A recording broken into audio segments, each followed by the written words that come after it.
Dear students, Assalamu alaikum, good morning. Today we are going to have our fifth unit of the module Muslims Rule in Spain, which code is 9129. So the topic of today's lecture is about Muhammad first, Maundhir and Abdullah. The objectives of today's unit are we are going to know about the positions of these Muslim rulers in Muslims of Spain, and then we are going to know the rebellion in Toledo, rise of Banu Qais in Saragossa, and rebellions of Ibn Marwan and Ibn Hafsun and their characters. The last objective of this particular unit is rise of independent and semi-independent states in Muslims' rule of Spain. This unit is basically talking about the decay and the decline of Muslims rulers in Spain for a period of some times. So talking about the introduction, the overall overview of the political landscape in Andalus and Christians terrified situation in that country was getting higher. The significance of Umayyad rule and Christian resistance was very much strong to the Umayyad rulers, and the key figures who were involved at that time who were against the rulers of Muslim Spain were Abdurrahman II, Muhammad I, Alfonso II, and Alfonso III. They were basically the key figures of that particular era of Unit 5. So the Umayyad state under Abdurrahman II, if we look at the character of the state of Abdurrahman II, then we see that he established his rule in Andalus around 852. He established diplomatic relations with the Byzantine Empire. He was very much strong controlling authority of Northern African Emirates. He gave basically the position of protectorate, and then he also faced quite harsh challenges from the internal sides of Cordoba of Andalus state, in which we see that there was a wealth and influence of various different tribes and groups in Andalus Spain. So if we look at the formation under his character, then we see that there were some Christian political units. They arose during his time, and especially they established the kingdoms of Oviedo and Asturias under the Christians political units, and then there was a role of Pelayos in early resistance, which led to the Battle of Covadonga. And then we see that Alfonso I, he gave very much, very strong resistance to the Muslims ruler, Abdurrahman I. Alfonso's first expansion into Galicia and beyond. So Galicia is basically in the northwestern side of Spain, and which had a very strong influence over Madrid or Toledo in history. And even in today's Spain, it is one of the beautiful and very prominent state of Spain. And if we look at the instability created by Alfonso I, then we also see the period of instability until the Alfonso II arrived between 791 and 842. If we look at the ideological developments in Christian kingdoms around the Muslims Andalusia, then we see that Alfonso II restored Visigothic institutions in his territory, and he also claimed legitimacy for reconquesting the whole Iberian Peninsula from the Muslims of Spain. So he also discovered of St. James' tomb, which was in Santiago de Compostela in 830, and that is the town Santiago de Compostela which has a very prominent place in the history or in the religious history of Christianity. And there is also a long walk started from Santiago de Compostela, which is still going on up till the Pyrenees and beyond Pyrenees in France. We also see that during his tenure of Alfonso II, he strengthened Christian identity and unity in Muslim Spain. And then if we look at the expansion under the rule of Alfonso III, which was between 866 and 910, then we see that he established his small, tiny, petty northern settlements, which was mainly in Burgosa and Zamora. And then we also see the rise of the county of Portugal and Castile, which is later on Castile-La Mancha became the biggest, one of the biggest state of Spain after the Muslims. And then we also see that he shifted the capital to Leon in 910 as a sign of confidence. In that, during that period, we also see that there was Basque country, which was in the north of Spain, that also had some struggles, some resistance. And then where we see that minimal Muslim and Visigothic influence in Basque territories. It was basically a mountainous territory, very different. The language of Basque is quite different, and still the historians, they are trying to date that language back, that how old that language is. If you look at the conflict around the Basque country, that was a three-way conflict for Pamplona, which was Basque, Franks, and Muslims. So these were the three identical groups which was fighting for Pamplona, one of the important cities in today's Spain as well. And there was a very big and huge festival in today's Spain with the name of the Festival of Pamplona. If you look at the expulsion of the Franks in 824 and emergence of Inigo Arista, the group in the Basque country, and then we also say the Kingdom of Navarra was emerging by the 10th century.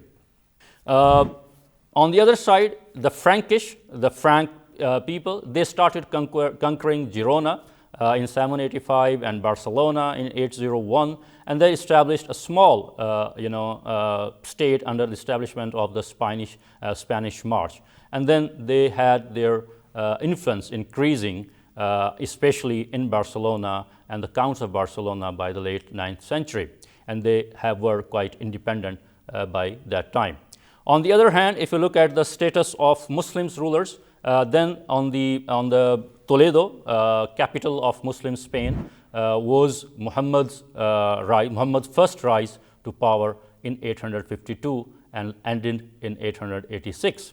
So he contested succession and role of palace eunuchs to transition to bureaucratic rule instead of military-led governance, which we saw during his particular period, that the bureaucracy took control of the major positions instead of the military rulers or military generals.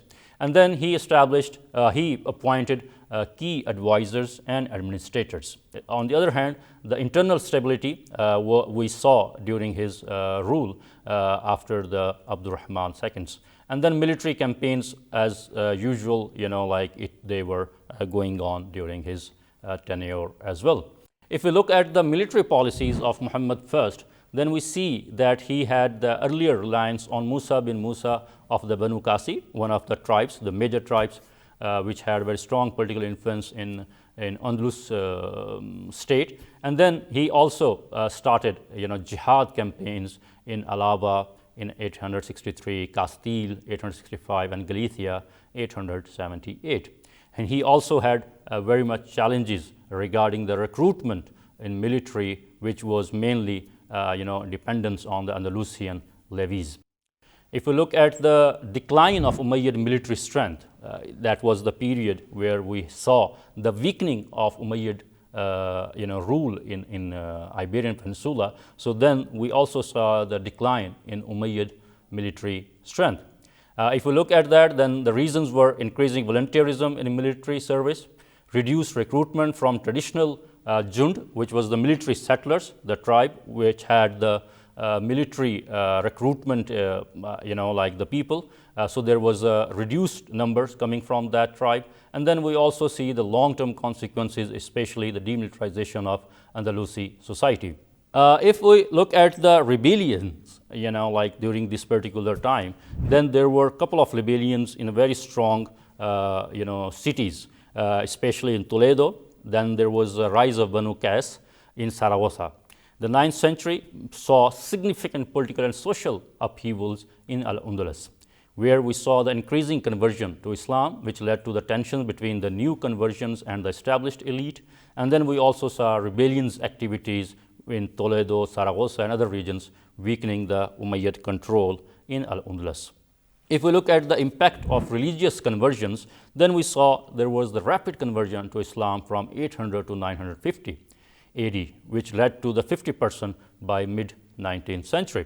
Economic and administration challenges were quite heavy due to the loss of jizya tax revenue, because once the non-Muslims, they were converted into Muslims, so that is how they quit paying the jizya tax. And then on the other hand, there was resistance from Arab and Berber elites against newly converted Muslims, which were called muwalads.